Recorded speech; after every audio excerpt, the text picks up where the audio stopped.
Hello दोस्तों, कैसे हैं आप सब लोग। होप कि आप सब लोग बहुत अच्छे होंगे। आज हम लोग महात्मा गांधी काशी विद्यापीठ का जो बीकॉम एंट्रेंस का पेपर हुआ था 11 अगस्त 2024 को, उसको डिस्कस करने जा रहे हैं। ठीक है दोस्तों, हम लोग का जो सेट नंबर है वो है ए। ठीक है, यहाँ पे देख सकते हो जो हम लोग का सेट नंबर है वो है ए। ठीक है, आपका सेट नंबर बी भी हो सकता है और सी भी हो सकता है। तो क्वेश्चन सेम होते हैं तो आप उसको आगे पीछे करके मैच कर सकते हो। ठीक है दोस्तों, ये पेपर आपका 11 अगस्त 2024 को हुआ था। ठीक है, चलो ऐसे आप लोग अपने आंसर के भी मैच कर सकते हो एंड आपके ये आने वाले एग्जाम के भी इंपॉर्टेंट होगा। चलो आप दोस्तों आगे देखते हैं। यहाँ पे क्वेश्चन क्या अपना, who is the chairman of planning commission of India. भैया हमारे प्लानिंग कमीशन ऑफ इंडिया का चेयरमैन कौन होता है, वो होता है प्राइम मिनिस्टर। ठीक है दोस्तों, मैं यहाँ पे क्वेश्चन को डिटेल में डिस्कस नहीं करूंगा, बस मैं आपको आंसर बताऊंगा। ठीक है, क्योंकि टाइम कम है, आपको आंसर भी मैच करना होगा। फिर दोस्तों, the most outstanding feature of capitalist economy. ठीक है, तो यहाँ पे दोस्तों इनकम इनइक्वालिटी, क्योंकि कैपिटलिस्ट के अंदर कुछ अमीर होते हैं कुछ गरीब होते हैं, तो इनकम सेम नहीं होती है। National income differ from net national product at market price by the amount of. ठीक है, इसका आंसर हो जाएगा नेट इनडायरेक्ट टैक्सेस। ठीक है, which of the following is a synonym of undistributed profit. वो प्रॉफिट जो कंपनी बांटती नहीं है उसका सिनोनिम यानी कि सेम क्या एक और नाम क्या होगा। ठीक है दोस्तों, यहाँ पे अगर देखा जाए तो यहाँ पे saving of corporate sector, saving किया तो वो भी हो गया, रिजर्व एंड सरप्लस भी हो गया, रिटेन्ड अर्निंग भी हो गया। तो यहाँ पे all of the above answer हो जाएगा। The average income of a country is called, यानी कि किसी भी कंट्री की एवरेज इनकम को क्या कहा जाता है, एवरेज इनकम की बात हो इसको कहते हैं पर कैपिटा इनकम। ठीक है, तो दोस्तों अभी तक के क्वेश्चन तो बहुत आसान थे, बहुत कठिन नहीं थे। ठीक है, तो अब आगे देखते हैं हम लोग क्या है question. What are the capital goods. Capital goods क्या होते हैं, वो गुड्स जिनकी मदद से हम किसी दूसरे गुड्स को बनाते हैं। ठीक है, goods use to create final goods. ठीक है, इफ सेविंग एक्सीड इन्वेस्टमेंट, अगर आपकी सेविंग ज़्यादा हो जाए इन्वेस्टमेंट से तो भैया क्या हो जाएगा, तो नेशनल इनकम क्या कही जाएगी, आपकी फॉल कही जाएगी। ठीक है, क्योंकि identify qualitative measures of central bank. देखो दो होते हैं, क्वांटिटेटिव एंड क्वालिटेटिव। तो बैंक रेट आपका क्वांटिटेटिव है, ओपन मार्केट क्वांटिटेटिव है, कैश रिजर्व रेशियो क्वांटिटेटिव है, मार्जिनल रिक्वायरमेंट जो आपका वो क्या है, क्वालिटेटिव है। ठीक है दोस्तों, मॉरल सुसैन भी क्वालिटेटिव होता है। Excess demand in an economy में गिव बर्थ टू, अगर इकोनॉमी के अंदर एक्सेस डिमांड हो जाती है यानी कि डिमांड बहुत ज़्यादा हो जाती है। भैया डिमांड जब भी ज़्यादा होती है तो क्या होता है, जो सप्लाई हो नहीं पाती है तो महंगाई आ जाती है, जिसको बोलते हैं inflationary gap. Concept of scarcity, जो स्कार्सिटी का कंसेप्ट है इसको हम लोग क्या कर सकते हैं, ये एक इकोनॉमिक कंसेप्ट है क्योंकि इकोनॉमी से जुड़ा हुआ है। ठीक है, फिर दोस्तों supply of money is a dash variable. दोस्तों बहुत ही आसान सा क्वेश्चन है ये आपका हो जाएगा स्टॉक वेरिएबल। दोस्तों ये आपको पढ़ाया गया होगा आपके मैक्रो इकोनॉमिक्स के अंदर। ठीक है, तो अभी तक के क्वेश्चन आसान थे। फिर when product are expensive then how is the demand of prestigious goods of the rich. भैया जब उत्पाद महंगे होते हैं तो अमीरों के प्रतिष्ठित वस्तुओं की मांग कैसे होती है, भैया कैसे डिमांड होती है उनकी। ठीक है, तो यहाँ पे दोस्तों आपका आंसर हो जाएगा मोर। ठीक है, ज़्यादा हो जाएगा। Which of the following goods में हैव जीरो इनकम इलास्टिसिटी। दोस्तों जीरो इनकम इलास्टिसिटी का मतलब होता है no impact of rising household income on commodity, यानी कि क्या बोलते हैं, जब भी दाम बढ़ेगा तो हाउस होल्ड जो कमोडिटी होती है उसके ऊपर भैया असर नहीं पड़ेगा। ठीक है, इसको अच्छे से समझिए। No impact of rising household income on commodity, यानी अगर हाउस होल्ड की इनकम बढ़े या घटे उससे कोई भी असर नहीं होता है। दोस्तों यहाँ पे हो जाएगा सॉल्ट। अब भैया आप महंगा ज़्यादा कमाओ चाहे कम कमाओ, आप नमक तो नहीं खरीदोगे जितना खरीदते थे। ऐसा नहीं है ना कि आप दूसरा नमक खरीदोगे या कोई महंगा नमक आता हो मार्केट में।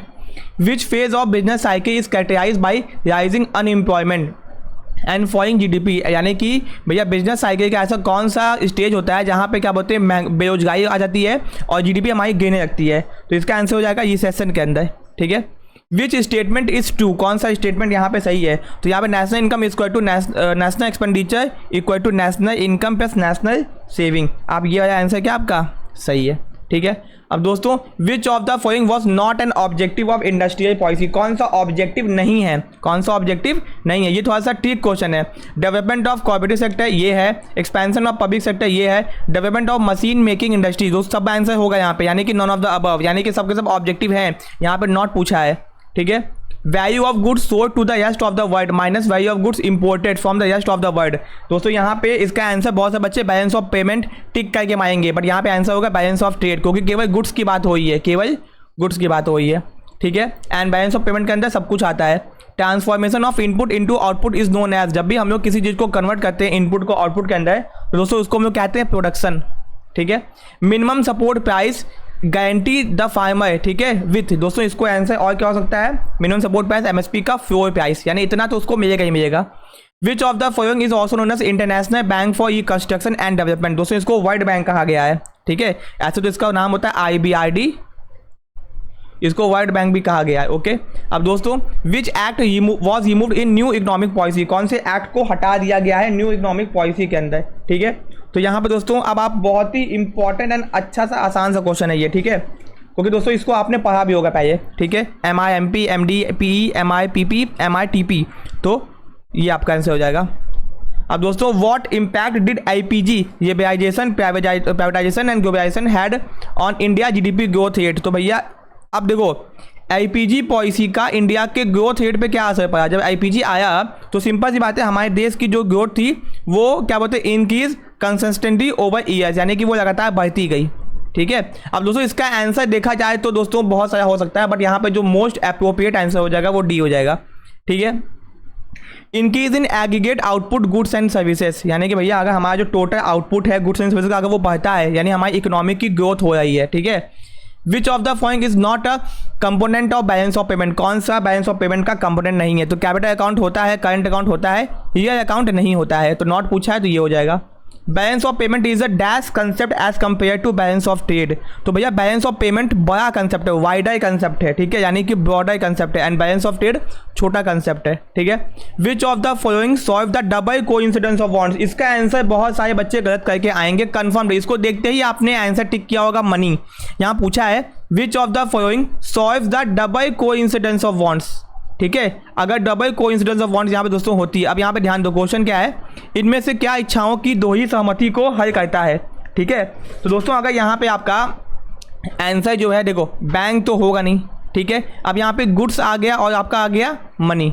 ठीक है, तो विच ऑफ द, यहाँ पे आप सोचो, अब आप खुद यहाँ पे डिसाइड करो, एक बार थोड़ा सा यहाँ बैठ के सोचो कि भैया डबल कोइंसिडेंस बॉन्ड्स हुई है तो हमारी इस इच्छाओं को कौन पूरा करेगा। तो इसका आंसर दोस्तों देखो, अब देखा जाए तो कंटेक्चुअल में गुड्स भी हो सकता है और मनी भी हो सकता है, बट यहाँ पे हम लोग क्या मान के चलेंगे, गुड्स मान के चलेंगे। ठीक है, ओके, इसका आंसर दोस्तों मनी। अब विद्यापीठ जब आंसर की जारी करेगा ना तो इस क्वेश्चन में आपको डाउट करा देगा, क्योंकि देखो गुड्स भी आंसर यहाँ पे सही है और मनी भी आंसर सही है। डबल कोइंसिडेंस ऑफ बॉन्ड्स वही है, पैसा है। तो अब देखो लेकिन एक्चुअल में अगर केवल इस वर्ड को हम यहाँ पे देखें, इस वर्ड को केवल यहाँ पे देखें, तो इसका आंसर आपका क्या हो जाएगा, डबल कोइंसिडेंस ऑफ बॉन्ड्स का आंसर हो जाएगा गुड्स हो जाएगा। ठीक है, इसको आप गुड्स ही, आप लोग गुड्स ही टिक करोगे।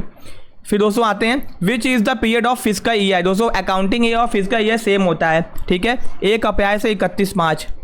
दोस्तों डिसगाइज अनएम्प्लॉयमेंट का मतलब वो होता है जहाँ पे जितनी लोगों की ज़रूरत है उससे ज़्यादा लोग होते हैं, यानी भैया अगर मान लो 100 की कैपेसिटी है तो 120 लोग काम कर रहा है। तो दोस्तों ये खेती में बहुत ज़्यादा है, खेती में जितने लोगों की ज़रूरत होती है उससे ज़्यादा लोग काम करते हैं।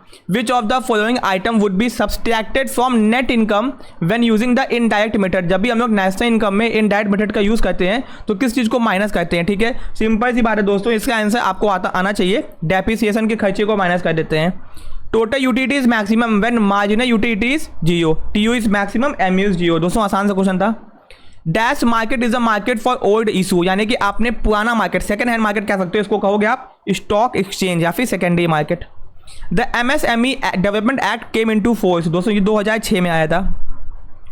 विच of the following best describe currency held by public, यानी कि दोस्तों करेंसी पब्लिक के पास में इसको चारों में से कौन सा सबसे अच्छा है। तो मनी इन सर्कुलेशन इसका आंसर बेस्ट हो जाएगा। Debenture issue as a collateral security will be debited to. दोस्तों बहुत ही अच्छा क्वेश्चन है, आसान सा क्वेश्चन है। Debenture suspense account. Premium on redemption of debenture is a nature of, ये किस नेचर का होता है दोस्तों, ये होता है आपका नॉमिनल नेचर का। ठीक है, बहुत ही अच्छा और सिंपल क्वेश्चन है, ये आपके अकाउंटिंग के बुक में दिया हुआ था। ठीक है, अब दोस्तों एक क्वेश्चन जो कि आपको करके मुझे बताना है, बहुत ही सिंपल सा क्वेश्चन है। ठीक है, इस क्वेश्चन को आप लोग करके बताओगे। ठीक है, क्योंकि ऐसा सेम टू सेम क्वेश्चन आगे आपके ये आया हुआ है, वो मैं आपके ये सॉल्व कर दूंगा, बट ये क्वेश्चन आपको सॉल्व करना है। ठीक है, चलो इसको मैं क्वेश्चन नंबर 36 आपके ये छोड़ता हूँ। ठीक है, और मैं इसका आंसर कमेंट बॉक्स में पिन कर दूंगा 1 घंटे बाद, वीडियो जैसे अपलोड होगी उसके 1 घंटे बाद मैं पिन कर दूंगा। विच of the following is not a cause of depreciation. तो भैया डेप्रिसिएशन का कौन सा कारण नहीं है, तो महंगाई के कारण कभी भी डेप्रिसिएशन चार्ज नहीं किया जाता। आउटस्टैंडिंग सही देना था नहीं दिया, तो दोस्तों इसको बोलते हैं liability. A and B capital being capital in a firm 2:3 ratio में ये क्या है। इफ A बिंग, अगर आपका A ये क्या है 40,000 कैपिटल, तो what will be the B capital. तो दोस्तों सिंपल सी बात है, अगर A और B कैपिटल ये क्या है 2:3 में और A ये क्या है 40,000, तो यहाँ पे आप देखो क्वेश्चन को करोगे कैसे। यहाँ पे देखो ये A हो गया और ये B हो गया, इनका रेशियो हो गया 2:3। ठीक है, और दोस्तों जो A ये के आया है कितना, ये क्या आया है 40,000 ये के आया हुआ है। ठीक है, ये समझ में आपको आ गया। ठीक है, यानी ये 40,000 कितने के, ये 2/3 थर्ड के ये, ठीक है। इतना तो आपको समझ में आ ही गया होगा दोस्तों। अगर इसी 40,000 को हम लोग मल्टीप्लाई कर दें उल्टा, कितना मल्टीप्लाई कर दें, उल्टा मल्टीप्लाई कर दें, तो आपका आंसर आ जाएगा 60,000। कितना आ जाएगा, 60,000 दोस्तों। ये आपका कितना आ गया, टोटल आ गया। देखो यहाँ पे कितना आपका आंसर आ गया, ये आपका टोटल आ गया। इतना आपको समझ में आ गया, यानी ए बी आपके पार्टनर्स थे, 2:3 रेशियो था। ए जो ये क्या आया था, 40,000 ये क्या आया था, ठीक है। तो और इसका सिंपल सी बात है, इसका उल्टा कर दो, 3/5, ठीक है। तो आपका आ गया टोटल यहाँ पे 60,000 पे, तो आपका आंसर कितना हो जाएगा, 60,000 हो जाएगा। ओके, ठीक है दोस्तों, तो आपको समझ में आ गया होगा। अब आगे आते हैं, the decision regarding investment in fixed assets, यानी कि भैया अगर आपने डिसीजन लिया कि आपको फिक्स्ड एसेट्स में इन्वेस्ट करना है तो इसको बोलते हैं कैपिटल बजटिंग डिसीजन। ये आपके बिजनेस के सेकंड पार्ट बुक का है, ठीक है। The excess of debit in trading account, अगर ट्रेडिंग अकाउंट में डेबिट साइड ज़्यादा हो जाता है, क्रेडिट साइड कम होता है, तो ये आपका दोस्तों क्या होगा, सोचो, ये आपका हो जाएगा ग्रॉस लॉस, ठीक है। The entry which is more than 1 debit and 1 credit is known as compound entry बोलते हैं इसको, ठीक है दोस्तों। The first stage of double entry system, तो सबसे पहले ओरिजिनल रिकॉर्ड, इसका आंसर हो जाएगा। मैक्सिमम नंबर ऑफ पार्टनर है पार्टनरशिप फर्म, तो 50 आंसर हो जाएगा। Promoter of a company is, दोस्तों ना ही ये ट्रस्टी होता है ना ही ये एजेंट होता है, ये तो बताया गया होगा आपको, ठीक है। 45 कितने आसान क्वेश्चन आए हुए हैं, ठीक है। अब दोस्तों यहाँ पे ध्यान दो कि यहाँ पे क्वेश्चन दिया हुआ है एक्स और वाई पार्टनर है, इनका रेशियो 3:2 है। They admit Z as a new partner for 1/6 है, तो इनका न्यू रेशियो क्या हो जाएगा दोस्तों। यहाँ पे देखो एक्स और वाई पार्टनर है, इनका रेशियो 3:2 है। तो चलो भैया जेड आया, जेड को हमें उसका हिस्सा दे देते हैं, 1/6 की आया है, तो यहाँ पे आपका आ जाएगा 5/6, ठीक है। यानी अब एक्स के पास में कितना है, 3/5 है, तो इसको हम लोग मल्टीप्लाई कर देते हैं, क्या बोलते हैं, 5/6 से। y के पास में 2/5 है, इसको मल्टीप्लाई कर देते हैं 5/6 से, तो 6 5 जा 30 होगा, 5 3 जा 15 हो गया, 5 2 जा 10, 6 5 जा 30। और यहाँ पे जो आपका आया वो जेड बंदा आया था, वो आया था 1/6 की। नीचे डिनोमिनेटर सेम करना होगा, तो 5 से और 5 से मल्टीप्लाई कर देंगे, तो 5 कितना हो जाएगा, 30 हो जाएगा। यानी 15 10 5, यानी 3 क्या बोलते हैं, 5 3 जा 5 2 जा 5 1 जा 3 2 1, ये आपका आंसर हो गया, ठीक है दोस्तों। If the rate of gross profit is 25%, अगर आपका ग्रॉस प्रॉफिट 25% है एंड आपका जो cost of goods sold is 1,00,000 रुपये है, the amount of gross profit, simple सी बात है, बहुत आसान से क्वेश्चन, 25,000 पे इसका आंसर आएगा, ठीक है ओके। अब दोस्तों इंटरेस्ट ऑन ड्राइंग इज, आपका इसका आंसर क्या हो जाएगा, ये बिजनेस की ये गेन होता है, इनकम इसको कह सकते हो, इसको टेक्निकली में इनकम कहा जाता है, बट आप गेन मान लीजिए यहाँ पे। This is the most scientific and complete account accurate system of accounting, double entry system. Which of the following is not a feature of company, कौन सा कंपनी का फीचर नहीं है, यहाँ पे कौन सा कंपनी का फीचर नहीं है। Unlimited liability of share holders की लायबिलिटी लिमिटेड होती है, अनलिमिटेड नहीं होती है, ठीक है। According to Indian partnership act 1932, in the absence of partnership deed how are the losses can be share in the partners, तो दोस्तों इसका आंसर हो जाएगा इक्वली, ठीक है। In the super profit method, super profit को कैसे कैलकुलेट करते हैं दोस्तों, सिंपल सी बात है, access profit over normal profit, जो भी आपने एक्सेस कमाया है नॉर्मल के ऊपर, वही आपका सुपर प्रॉफिट हो जाएगा। Which item is not shown in profit and loss appropriation account, ये शो करते हैं rent paid profit and loss account के डेबिट साइड में शो करते हैं, तो ये आंसर शो नहीं करते हैं, नॉट पूछा हुआ है। Which of the following is अ की फीचर ऑफ पार्टनरशिप, पार्टनरशिप का की फीचर कौन सा है दोस्तों, यहाँ पे ऑप्शंस के हिसाब से जवाब देना है, ऑप्शंस के हिसाब से। लिमिटेड लायबिलिटी तो फीचर होता है, जॉइंट ओनरशिप ऑफ, देखो लायबिलिटी होती है अनलिमिटेड, तो ये तो होगा नहीं, ये भी होता नहीं, यहाँ पे सब एक डिसीजन देते हैं, तो आंसर यहाँ पे जॉइंट ओनरशिप ऑफ एसेट्स, ठीक है। अब दोस्तों in which case share premium account can not be used, ठीक है, इसको यूज नहीं किया जा सकता दोस्तों, इसका आंसर क्या होगा सोचो। अब से यहाँ पे यूज किया जाएगा ये नहीं पूछा है, कहाँ नहीं किया जा सकता ये आपसे पूछा है, ठीक है। तो दोस्तों यहाँ पे क्वेश्चन नंबर आपका पे डिविडेंड इशू बोनस है, प्रीमियरी एक्सपेंसेस के ये यूज़ नहीं किया जा सकता, ठीक है। एंड बोनस शेयर के ये जिसको यहाँ प्रीमियरी एक्सपेंसेस यहाँ पे आंसर होगा। After forfeiture of share where is the amount of forfeited share transfer, ये तो आपको अच्छे से आता होगा, इसका आंसर क्या हो जाएगा बताओ, कैपिटल रिजर्व हो जाएगा। Cost volume profit analysis is also known as, दोस्तों ये अच्छा खासा क्वेश्चन है, break even analysis. Which of the following is not a cash equivalent, कौन सा कैश इक्विवेलेंट नहीं है दोस्तों, यहाँ पे यूरो बॉन्ड हो जाएगा। The overall financial risk depend upon the, जो भी बिजनेस का फाइनेंशियल रिस्क होता है वो किस पे डिपेंड होता है, ठीक है। तो कितना आपके कैपिटल में डेप्ट है इस बात से डिपेंड करता है, ठीक है। Under the consumer protection act कितने लेवल्स होते हैं, 3 लेवल होते हैं, डिस्ट्रिक्ट, स्टेट और national. Dash unit provide input to other industries, तो भैया इसका आंसर क्या हो जाएगा, इसका आंसर हो जाएगा एनसीआई इंडस्ट्रीज, यानी ये जो होती हैं ये मेन इंडस्ट्रीज को रॉ मटेरियल प्रोवाइड करती हैं, ठीक है, ancillary. As per consumer protection act who is not a consumer, कौन कंज्यूमर नहीं है, अगर आपने सामान खरीदा है दोबारा बेचने के लिए तो आप कंज्यूमर नहीं हो। विच of the following is not an element of directing, तो देखो सुपरविजन, मोटिवेशन, लीडरशिप, कम्युनिकेशन, तो इंस्पेक्शन आपका नहीं होगा, ठीक है, यहाँ पे नॉट पूछा है। Which of the following is N sentence not a characteristics of entrepreneurship, तो एंटरप्रेन्योरशिप का कौन सा कैरेक्टरिस्टिक्स नहीं है, तो देखो रिस्क लेता है, इनोवेशन करता है, उसकी क्रिएटिव एक्टिविटी होती है, बट मैनेजरियल ट्रेनिंग उसका फीचर नहीं है। Which of the following is true regarding cash discount, cash discount तभी देते हैं हम लोग जब हमको प्रॉम्प्ट पेमेंट होती है।